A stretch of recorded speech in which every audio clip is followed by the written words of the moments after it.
안녕하세요. 뉴스반장입니다. 지랄도 풍년이네. 꼴값 떨고 앉아있네. 이는 되지도 않는 이상한 짓을 하며 자신의 존재감을 알리려 하는 자의 기행적인 행위나 모발을 일삼을 때 나오는 말입니다. 다른 말로는 연병하네라는 말도 있는데요. 가치도 의미도 없는 뚱딴지 같은 짓을 하는 자의 행동을 이렇게 꼬집어 이야기하는 거죠. 하지만 욕은 결코 아닙니다.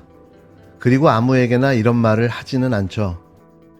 주말 정치뉴스에 한동훈 전 국힘당 비대위원장이 도서관에 와서 책을 읽었다는 기사가 본물처럼 쏟아졌습니다. 총선 참패에 대한 책임을 지고 물러난 한 전 위원장은 공개활동을 중단하겠다고 선언한 뒤 몇 번 식사 모임을 했다는 이야기만 전해졌는데요. 그런데 그가 느닷없이 공공도서관에서 SF 소설 읽기로 대중 앞에 모습을 드러낸 겁니다. 그저 웃음만 나오는데요. 어디 책을 읽을 데가 없어서 도서관에서 책을 읽었을까요? 누가 봐도 관종짓, 관심병 환자일 뿐인데요. 그의 기행이 이제는 더 이상 놀랍지도 않습니다. 인터넷 커뮤니티에는 한동훈 전 위원장에게 가서 사인과 사진 촬영을 부탁했더니 해주더라. 책 읽는 고양이 프린트 티셔츠를 입고 있더라는 목격담과 사진들이 올라왔고 이를 언론들이 보도했습니다. 우리나라 최고 부촌 중 하나인 타워 팰리스에 사는 한 위원장이 왜 굳이 서민들이 오가는 공공도서관에 가서 SF 소설책을 펴들고 앉아 있었을까요? 김근식 국힘당 전 비전 전략실장은 이에 대해 대중에게 오픈된 공간인 양재 도서관에 가서 책을 봤다는 건 책을 보는 걸 보여주고 싶은 의도가 있었다는 걸 부인할 수 없는 사실이라는 하나만한 의견을 내놨는데요. 목말라서 물을 먹었다는 말과 뭐가 다른지 모르겠습니다. 소설책이 보고 싶었으면 집에서 인터넷 서점에 주문해서 마음 편하게 볼 수 있을 텐데 굳이 공공도서관에 온 건 사진을 찍히기 위해 나타난 것이라는 얘기고 나름 여러 가지 계산을 깔고 한 행동일 건데요. 정치 신인으로서 총선 참패 이후 물러나 있을까도 생각했지만 아마도 황교안 전 대표처럼 잊혀질까봐 두렵기도 하고 윤석열 대통령과의 관계도 틀어져 버렸기 때문에 다시 전당대회에 나가볼까라는 생각이 좀 더 커져가는 것으로 정치권은 해석하고 있습니다. 결국 잊혀지기 싫은 실패한 정치 초보가 관종짓을 하고 나선 건데요. 또 국힘당 전당대회에 당대표 출마를 하겠다는 신호를 보내며 등판을 위해 몸풀기를 시작한 것으로 보여집니다. 아직도 착각 속에 빠져 허우적대고 있는 한동훈. 그는 과연 어떤 인물로 역사에 기록될까요? 나이스하고 스윗한 조선 제일검, 설정의 달인, 어설픈 퍼포먼스와 스타카토 말투로 대한민국을 웃긴 희대의 정치 코미디언. 아마도 그게 가장 잘 어울릴 듯 싶습니다. 13일, 이날은 조사를 받기 위해 경찰에 출석하는 두 명의 인물이 있었는데요. 한 명은 김건희 디올백 명품 수수 사건의 시발점이 된 최재형 목사였고 또 한 명은 최혜병 사망 사건의 지휘 책임자인 임성근 전 해병대 1사단장이었습니다. 도덕성 논란이 이어지고 있는 것과는 별개로 여기는 검찰이고 오늘 또 조사를 받으실 거기 때문에 목사님께서 당시 김건희 여사에게 줬던 가방이라든지 이런 물품이 대통령의 직무와 어떤 관련이 있는지 아마 살펴볼 걸로. 직무 관련성은 제가 판단하는 게 아니고 검찰이 알아서 판단하는 거고요. 이 사건의 본질을 제가 말씀드리고 들어갈게요.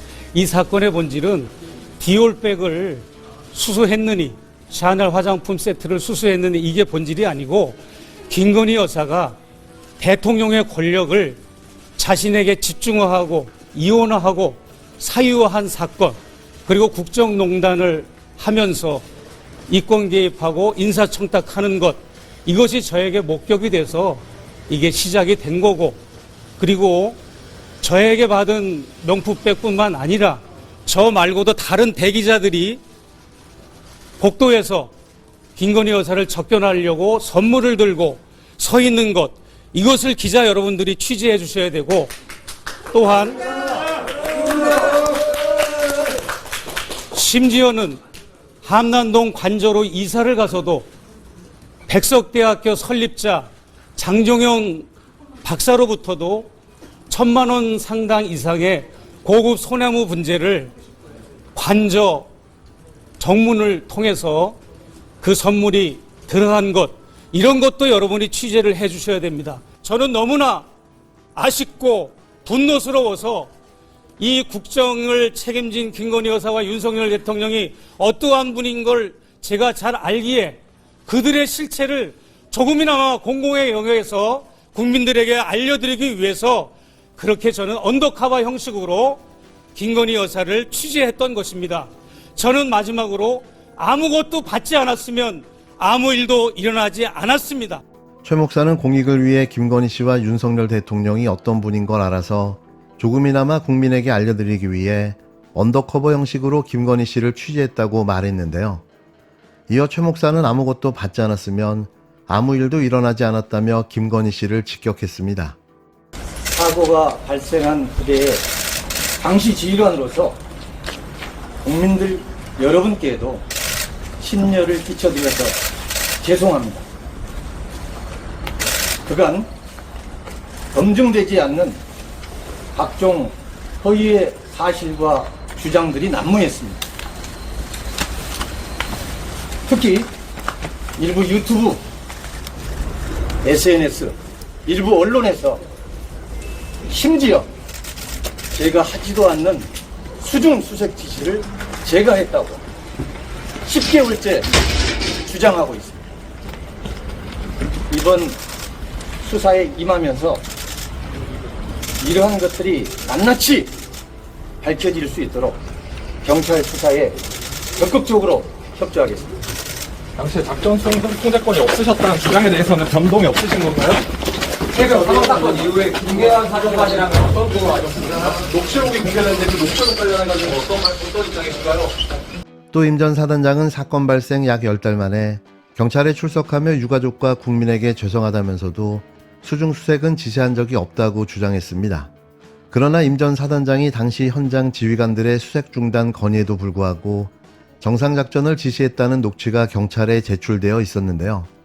임 전 사단장은 당시 수색 계속을 명령한 게 아니라 의견을 제시했을 뿐이라는 입장만 반복하고 있습니다. 한 명은 의인으로 공익을 위해 공익 제보를 폭로한 사람이었으며 또 한 명은 자신의 무능으로 부하병사가 사망한 사건임에도 끝까지 자신은 책임이 없다고 부정하며 어떤 이유에서인지는 알 수 없지만 이 사건의 책임자임에도 어떠한 처벌을 받지 않고 있는데요.